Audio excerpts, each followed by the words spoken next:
welcome to Herby's Reef. I wanted to do a quick tank update just to show you what's going on. And we've been working on making the calcium reactor video that I promised, but it's not quite ready. I've been working a whole lot and been on call, and I just haven't had time to get through the whole thing. But we thought we'd do a quick tank update and just show you how the home wrecker's doing and how everything's growing.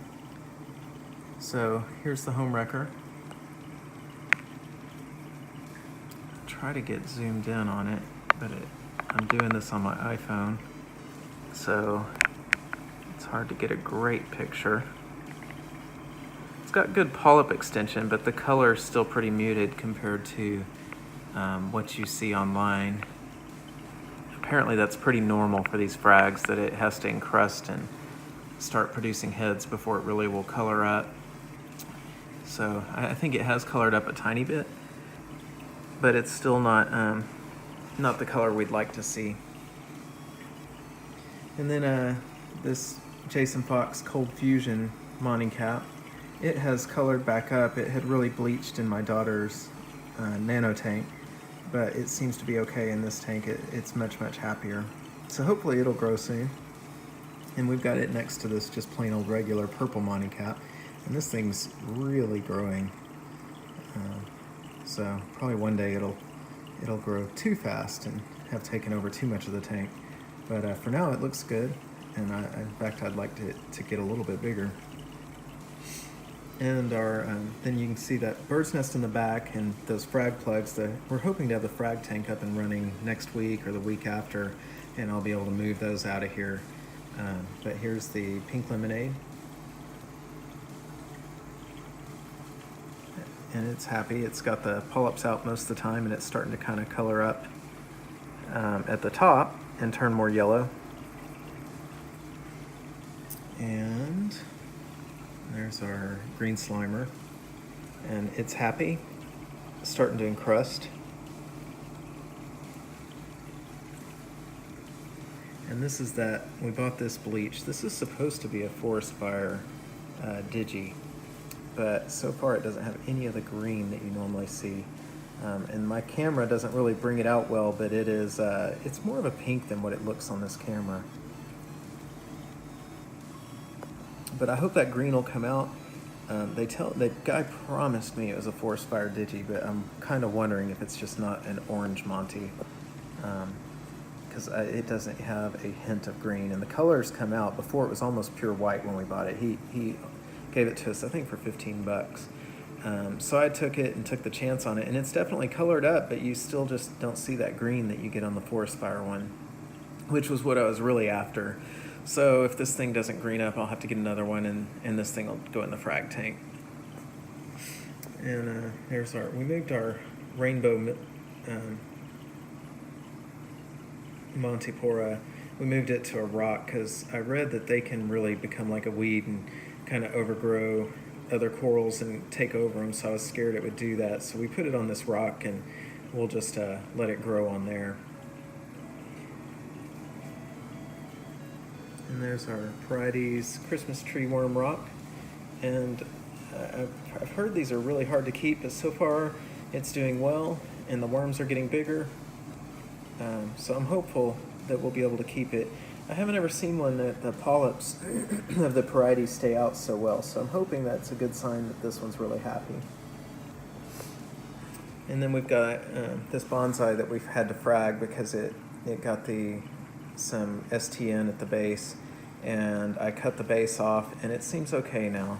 I think I may have it in too high of a par. That's about 400 par right there, and so I may have to move it, but right now I don't have a great place to move it to, and I don't have anything else to go in its place, so I'm going to leave it there. I'm thinking about moving it over here underneath this bug out stylo, but I don't know if it may get too much shading from these torches if I do that.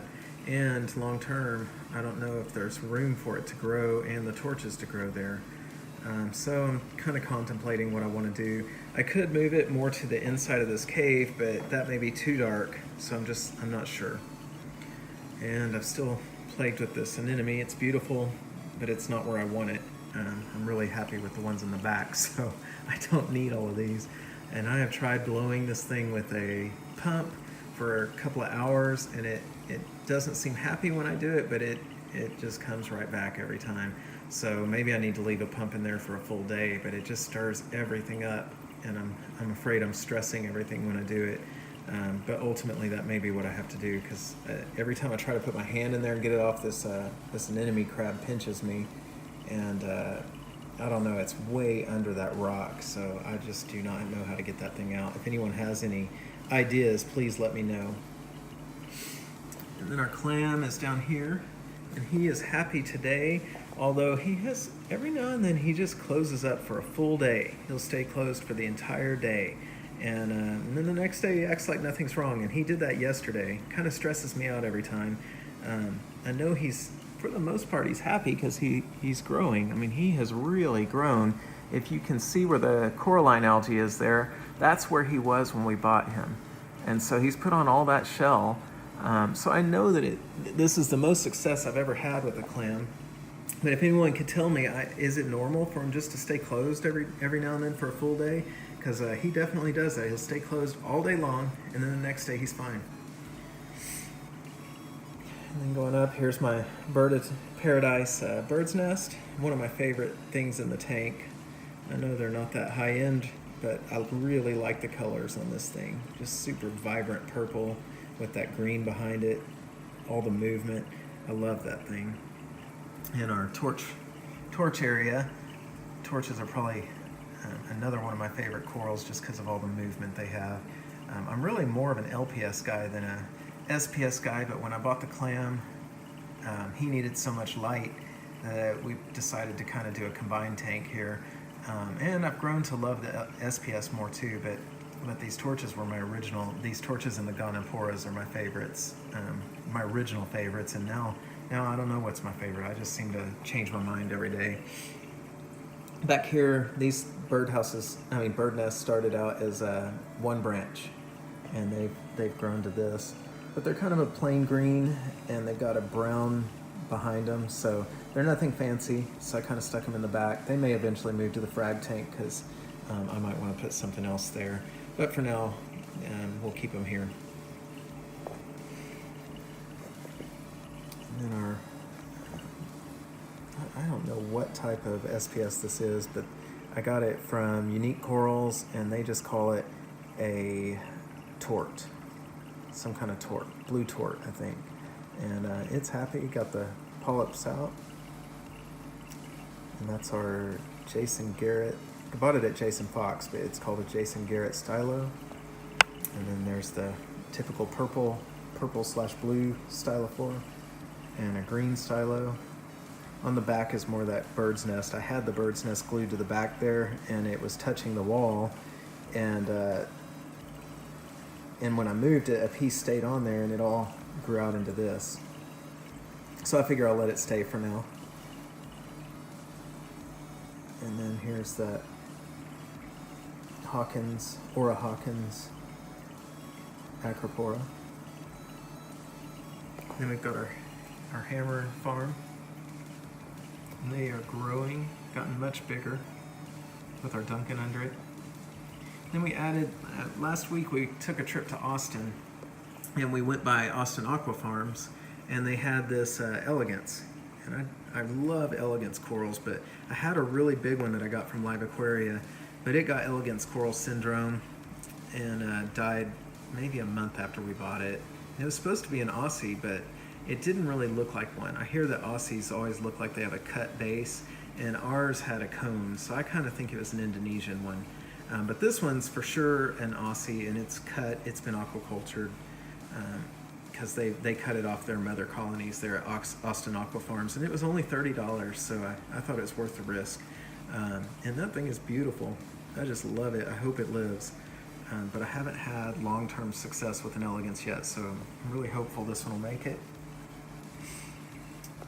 So that is unfortunately, this chalice back here, we had it sitting in the sand, and my diamond goby covered it on the edges, and I didn't notice it in time, so you can see where it's died on the edges. So I'm hoping it'll come back out. It's probably gonna go in the frag tank anyways, because I don't have anywhere to really keep it in this tank. And it's not one of our favorites, but still unfortunate to see the edges gone like that. Anyway, the tank is doing really well. Everything's growing out. And on Friday, I have another shipment coming in from Jason Fox with a really high-end coral. So we will do an unboxing of that one on Friday. So you guys can be looking forward to that. And then I'm off work next week, so I'm gonna work real hard on the calcium reactor video. I'm gonna go over how a calcium reactor works. And more importantly, I wanna go over how to use one with a peristaltic pump, because I couldn't find when I was buying the peristaltic pump, I couldn't find a lot of information on that as far as on a YouTube video. There's a whole lot if you look at some of the threads on, not Reef to Reef, but the other one. I can't remember the name of that one, unfortunately. But anyways, it's called the Official Master Flex Pump Guide or something like that to calcium reactors. And I really believe in the calcium reactor with a peristaltic pump. So I'll go over the reasons for that, go over how a calcium reactor works. And I'm also going to go over the hack I did on my Skims calcium reactor so that it doesn't make noise, because that thing, I thought I was going to have to get a new one. I mean, it was unbearable. It sounded like a washing machine in my house, and it was just awful. And I was able to come up with a fix for it. And so I'll go over how I did that. And anything else y'all want to know about calcium reactors, I'll try to put in it. Just leave that in the comments section. And I'll try to get that out next week because I'm off work. Also, I just have a question for all you SPS guys. We're pretty new to SPS, so let me know if you think I'm putting these too close together. Keep in mind that bird's nest back there is going away, and so are these Monty frags. But I've got them, there's probably 3 inches on each side of these. And I read you want to give them 6 inches space, but I didn't know if that was 6 inches diameter or 6 inches away from each other. So let me know if you think those are too close together or if I'm about right. Because obviously I want to put as many in as I can, but I also want to give them room to grow and be pretty. So just let me know what you guys think, if y'all have experience on that. Please don't forget to like and subscribe. We appreciate all the subscriptions we've gotten lately. And oh, and one other thing I think I'll just answer. I've had a lot of people ask me about these anemones. We bought them from Cultivated Reef.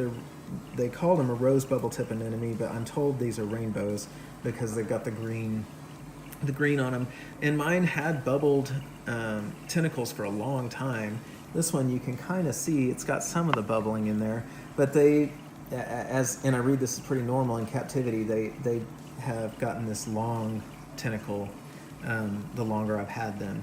So I think they're happy, but for some reason they're not bubbled anymore. But they're still beautiful. I love these things. Probably one of my favorite things in the tank, other than the fact that I can't get them to go where I want them to. But that's what they are. Rose bubble tip anemones / rainbow bubble tip anemone. I think that's it. If you guys have anything else you want to see, let us know. Don't forget to like and subscribe. Thanks. Bye.